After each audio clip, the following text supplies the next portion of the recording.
So it's interesting that we have these swords flanking the Princess of Cups, which is the Page of Cups. So let's bring these two cards out. And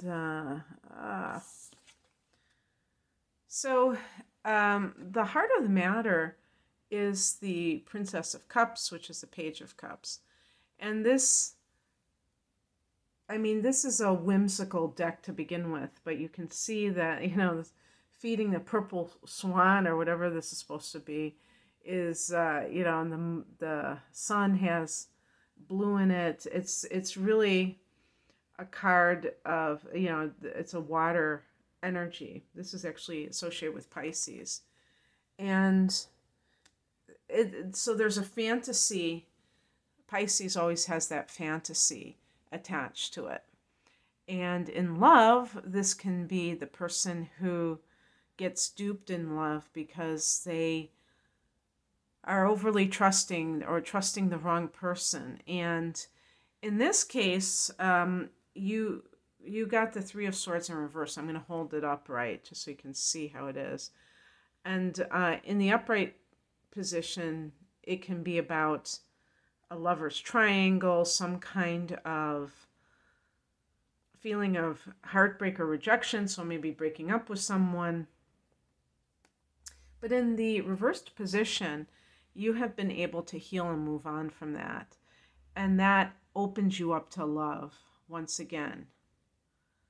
But, because you may have a history with that kind of naivete in love, you have to be very aware of the pitfalls so that you don't fall in again.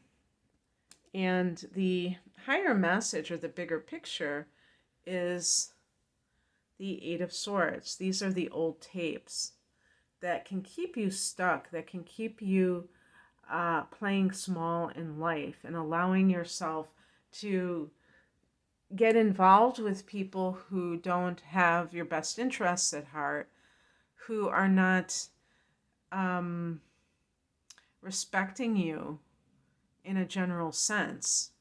They're being very disrespectful to your essence, really, because if they wanted to, if they want, nobody owns anybody else, and if somebody wants to leave a relationship, that's fine.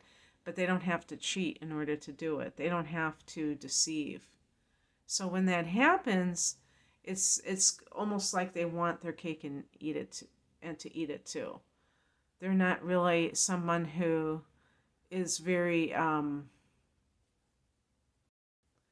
mindful or caring about what you have been through. And in some cases, you may feel like you can't do anything because you feel trapped in some way. But the Eight of Swords is saying this is coming from within yourself. You're doing this to yourself. You're not allowing yourself to open up to your greatest potential. You're telling yourself that you can't do something. And, of course, this could also be work-related, but I always see the Three of Swords as someone who is very, kind of like feeling that sense of rejection from another person. Yeah, of course it could be like not getting a promotion. Oh, another thing that the Three of Swords in reverse can be is not making a clean break with someone. That might be actually more accurate, like you're going back and forth with a narcissistic type of individual.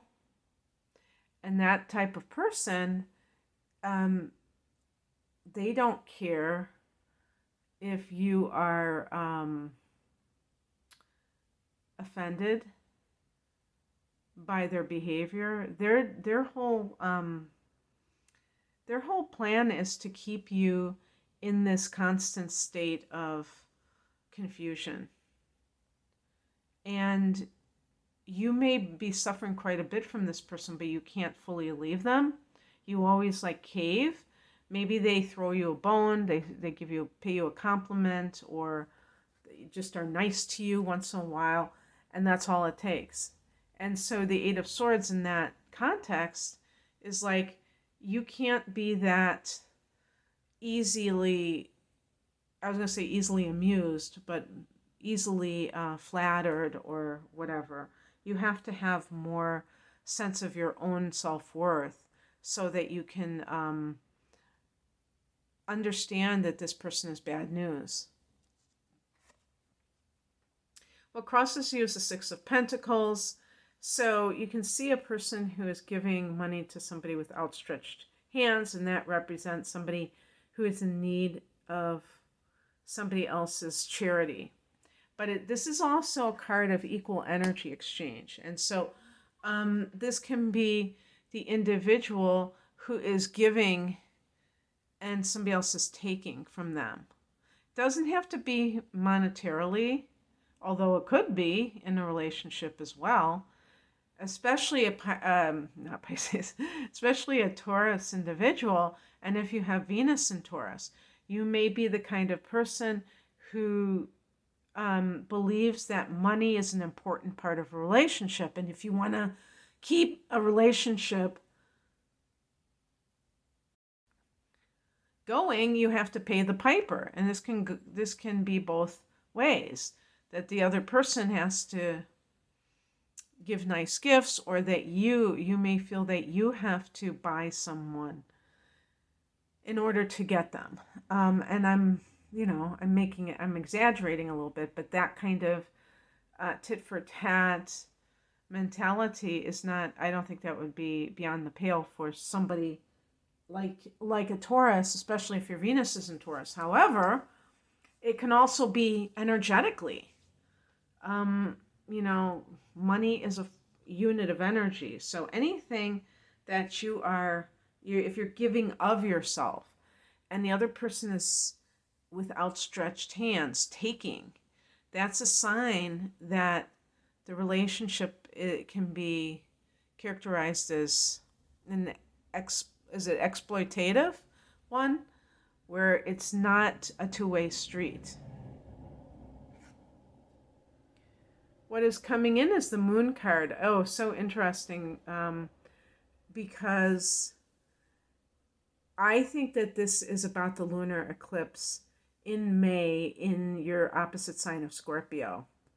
And I think that this will, the Moon card can be that there's things that you don't know that are part of the situation. And this could be like everything being exposed. And you may not have expected it. Maybe there's some things that you felt guilty about, and actually the other person was the one doing the dirt. So, and that should be a very powerful one, because it's a lunar eclipse, just, more than just a full moon. And then the outcome is the King of Pentacles. This is the ultimate in your earth element. So that sense of groundedness and being a master of yourself. Even though this is the material energy, it still can translate into that sense of stability and not being emotionally pulled by anybody, and standing in your own power in that grounded sense. And it could be your own self-worth is really on point, Taurus. So that would be really good. So I hope that this resonated with you. If you would like a private reading, the link is below. Take care. Bye. Hi, Taurus. Welcome to your May 2022 General Tarot Update or reading. It's Raina here.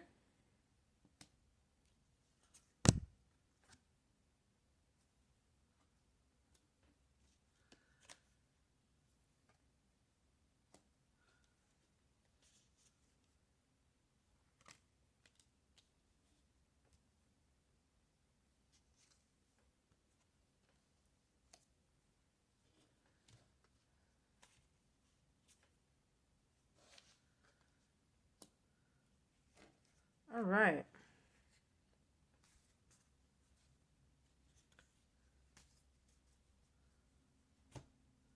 So